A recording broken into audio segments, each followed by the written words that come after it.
के देश में लोग देखते होंगे कि उत्तर प्रदेश जैसे 25 करोड़ आबादी के प्रदेश में इस तरह से गैर जिम्मेदार स्वास्थ्य मंत्री, जिनका बोलते वक्त मानवर शब्दों का जिस तरह का प्रयोग इतना घटिया लगता है कोई चौराहे पे बात कर रहा है। मानवर इस देश ने बहुत भिड़े सदियों में कोई माननीय नेताजी श्रद्धेय मुलायम सिंह यादव जैसा व्यक्तित्व पैदा होता है। मानवर एक छोटे से गांव से निकलकर मानवर पूरे देश में समाजवादी विचारधारा आचार्य नरेंद्र देव, डॉक्टर राम मनोहर लोहिया, अच्युत पटवर्धन, मधुली में मानवर ना जाने जयप्रकाश नारायण विभिन्न संघर्षों से निकल करके नेताजी ने इस देश के अंदर जो गरीब है, पिछड़े हैं, दलित, उपेक्षित हैं, मुसलमान हैं, महिलाएं, मानवर उनको माननीय नेताजी ने अपने पैरों पर खड़ा होकर के सम्मान की जिंदगी कैसे जी जाए इसके लिए रास्ता बनाने का काम किया। मानवर नेताजी ने समाजवादी पार्टी की स्थापना करके जो समाज कभी लोकसभा विधानसभा का मुंह नहीं देख पाता था, पंचायतों का मुंह नहीं देख पाता था, जो गरीबी में थे, गरीब गुर्गे परिवार में पैदा होते थे, मानवर ऐसे लोग माननीय नेताजी ने समाजवादी पार्टी की स्थापना करके मानवर ऐसे लोगों को लोकतांत्रिक व्यवस्था में, विधानसभाओं में, लोकसभाओं में, पंचायतों में, विभिन्न संस्थाओं में मानवर काम करने का अवसर देने का काम किया है। मानवर नेताजी का व्यक्तित्व बरबस उन्हें पूरा देश नेताजी के नाम से नहीं संबोधित करता। इस देश में उनके चाहने वाले और न चाहने वाले भी उन्हें धरती पुत्र कहते हैं, नेताजी कहते हैं। इतना बड़ा सम्मान मानवर, मैं तो आपका सम्मान करता हूं। ये कैसे ऐसे डिप्टी सीएम, कौन सी भाषा मानवर? जिस देश ने माननीय नेताजी को पद्म भूषण दिया हो, पद्म भूषण का क्या मानक है वो माननीय संसदीय कार्य मंत्री से बेहतर और कोई कौन जानता होगा। मानवर जिस देश ने नेताजी को मरणोपरांत उनकी सेवाओं के लिए, राष्ट्र में निर्माण में उनके योगदान के लिए पद्म भूषण दिया हो, भारत की सरकार ने, महामहिम राष्ट्रपति महोदया ने, खुद हमारे नेता माननीय अखिलेश यादव जी उस पुरस्कार को लेने राष्ट्रपति भवन गए थे। मानवर पूरा देश देखा था खुली आंखों से। हमारी विचारधारा भारतीय जनता पार्टी की विचारधारा नहीं है, लेकिन मानवर भारतीय जनता पार्टी की केंद्र की सरकार ने माननीय नेताजी को पद्म भूषण दिया तो हमारे नेता ने राष्ट्रपति भवन जाकर के उस लोकतंत्र की जो महामहिमा है उसके तहत वो पुरस्कार लेने का काम किया। मानवर इनका डिप्टी सीएम, माननीय संसदीय कार्य मंत्री अपनी विचारधारा का कोई डिप्टी सीएम रखिए। जो पंडित श्यामा प्रसाद मुखर्जी, पंडित दीनदयाल उपाध्याय, पंडित अटल बिहारी वाजपेयी का विचारधारा का व्यक्तित्व, एक कौन से ऐसे आदमी को आपने बना दिया जिनके हर साल विचारधारा बदलती, हर साल विचारधारा बदलती। मानवर उनका इतिहास क्या रहा है? मैं भी जिस प्रयागराज की चर्चा होती है उसी विश्वविद्यालय में पढ़ा हूं और छात्र संघ का महामंत्री भी रहा। शर्म आती है ऐसे छात्र नेता पर, मानवर शर्म आती है ऐसे छात्र नेता पर, मानवर शर्म आती है। नहीं आप भी अच्छे शब्दों का भाई, आप ऐसे कोई शब्द का इस्तेमाल नहीं करिए जो मानवर में शर्म आती है ऐसे आप ऐसे किसी शब्द का इस्तेमाल नहीं करिए। आप अपनी बात करिए, आप देखिए आप भी ऐसे शब्दों का इस्तेमाल मत करिए जो पंडित श्यामा प्रसाद मुखर्जी की विचारधारा की कोई ऐसा शब्द नहीं इस्तेमाल करिए जो किसी को खराब, ये भी अच्छी बात नहीं। पंडित अटल बिहारी वाजपेयी का कितना बड़ा सम्मान था।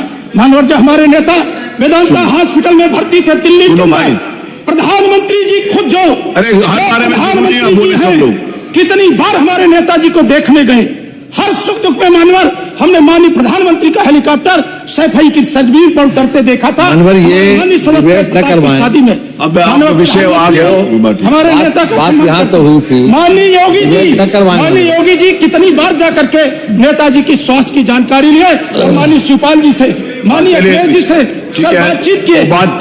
आज पूरा देश ऐसे नेता को सम्मान देता है। आपसे नहीं कोई डिबेट नहीं हो रही, जो बात है वो विषय आ गया, मैंने भी बोल दिया, आपने भी बोल दिया।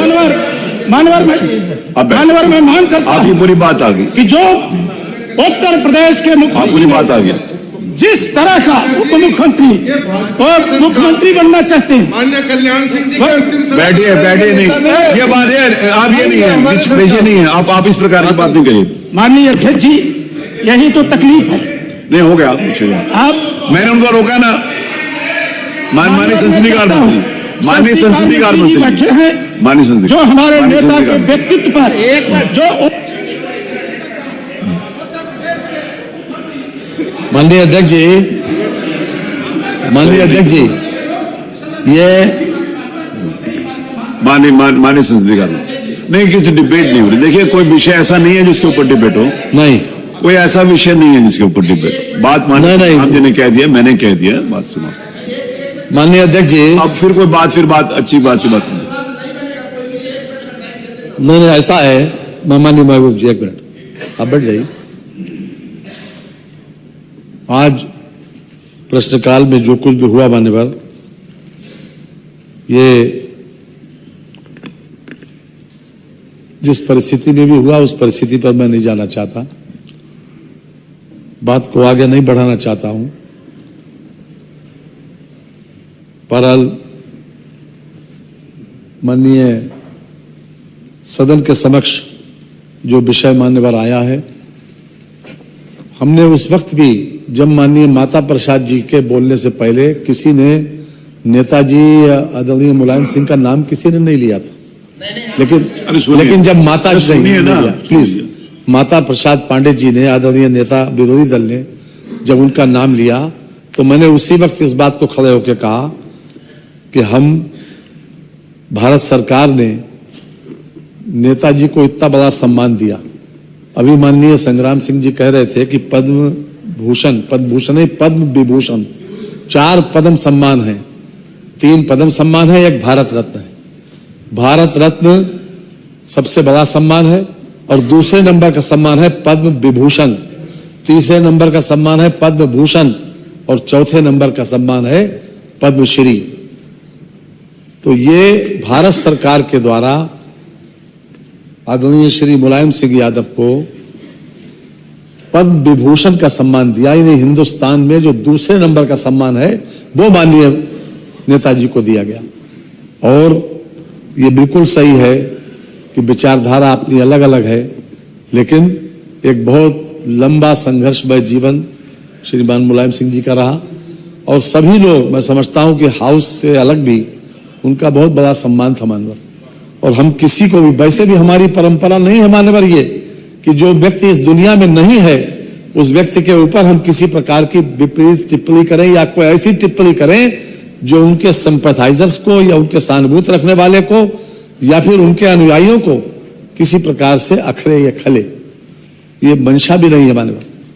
और मैं निश्चित रूप से कह रहा हूं कि हमें भी इस बात का बहुत दुख है कि जो कुछ भी यहां पर घटित हुआ, मानव बहुत दुख है इस बात का। अब हम आपने जिस तरह से यहां पर जो वार्तालाप का वो आगे बढ़ाया, निश्चित रूप से सदन चले, यह हमारी सबकी मंशा है और हम सभी लोग ये चाहते हैं कि किसी भी तरीके से ऐसी कोई बात न हो जो अप्रिय हो, जिसकी वजह से सदन रुके या सदन की कार्रवाई बाधित हो। मैं पहले भी कह चुका हूं, मैंने उस वक्त भी कहा था, हम सब लोग एक ऐसे नेता का सम्मान भी करते हैं और हर प्रकार से, किसी प्रकार से ठेस नहीं किसी को पहुंचाना चाहते मैं। इसलिए मैं चाहता हूं कि आज जो नेता प्रतिपक्ष को बोलना था और हमारे आदरणीय मुख्यमंत्री जी को भी, वो लगभग 2:45 बजे आएंगे, उनका भी आज राज्यपाल जी के अभिभाषण पर उनका वक्तव्य होगा माननीय, उनका भाषण भी होगा और हम चाहते थे सदन सुचारू रूप से चले, इसीलिए हमने उस वक्त भी आपसे आग्रह किया था। मैं सभी लोगों से इस बात की अपील भी करता हूं, अपने साथियों से भी, कि सदन को चलाने के लिए दोनों लोगों की जिम्मेदारी है। प्रतिपक्ष की भी जिम्मेदारी है, सत्ता पक्ष की जिम्मेदारी तो है ही, उतनी जिम्मेदारी प्रतिपक्ष की भी है। तो इसलिए ऐसा कोई माहौल न बने कि जिससे सदन बाधित हो। और एक शायर ने कहा था मान्यवर कि आज दुनिया को यह तरकीब बता दी जाए कि दुश्मनी प्यार की लहरों में बहा दी जाए। जो एक मिनट, जो बोला गया है उसे कार्रवाई से और निकलवा दें। वीडियो में दी गई जानकारी आपको कैसी लगती है कमेंट बॉक्स में जरूर बताएं। और प्यारे दोस्तों, चैनल का आर्थिक सहयोग करने के लिए, सच्ची पत्रकारिता को जीवित रखने के लिए दिए गए QR कोड पर आर्थिक सहयोग जरूर करें। नमस्कार, आभार, अभिनंदन। मैं भीमा चित्रा, मिलता हूं अगली वीडियो में।